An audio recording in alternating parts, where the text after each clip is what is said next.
Man, that guy sure likes to sing. Dear Tim and Moby, who was Maya Angelou? Thanks, Kimmy.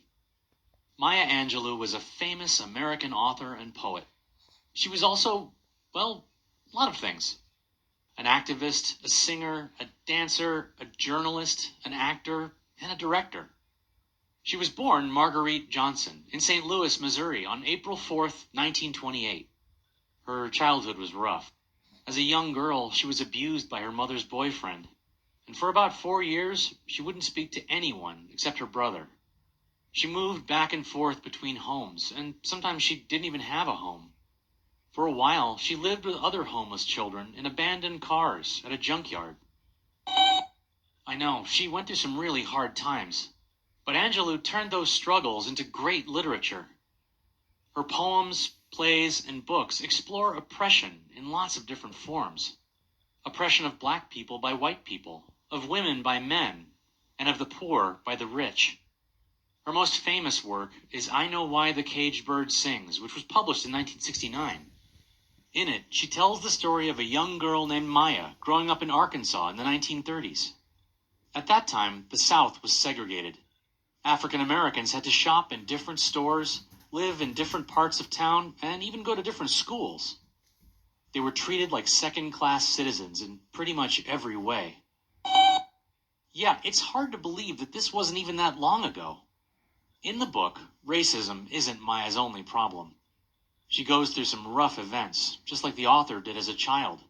Her mother's boyfriend abuses her, and her mother abandons her. Maya feels trapped by her poverty, her skin color, and her gender. She thinks that she's totally powerless over her body and her destiny. But over the course of the book, she learns to assert herself and take control of her life.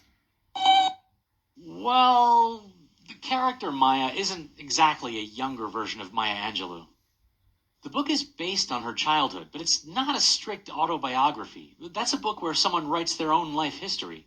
Instead, Angelou combined fact and fiction in order to make her story more powerful. The book also has shifting perspective. Sometimes the character speaks as an adult, and sometimes as a child. So when you read it, you get two different perspectives on the events of Maya's life. Both versions of the narrator switch in and out of dialect, a way of speaking specific to a certain time and place. Angelou uses the language to evoke the rural South of the 1930s. Yep, it was praised by critics and became a huge bestseller. She followed it up with 5 more autobiographical novels that cover the rest of her life, as well as several volumes of poetry. One, called Give Me a Cool Drink of Water 'Fore I Die, was nominated for the prestigious Pulitzer Prize. Angelou also had a career in film and television, writing screenplays, directing films, and appearing in TV programs. She's even been nominated for Tony and Emmy Awards for acting. In 1993, she read her poem On the Pulse of Morning at President Bill Clinton's inauguration. She became the first African American and the first woman to receive this honor. And in 2010, she accepted the Medal of Freedom from Barack Obama, the country's first African American president. Even toward the end of her life, Angelou never slowed down. She was finishing a new book when she passed away in 2014. She was 86. Hey, Moby, why don't we open that cage? You stay down.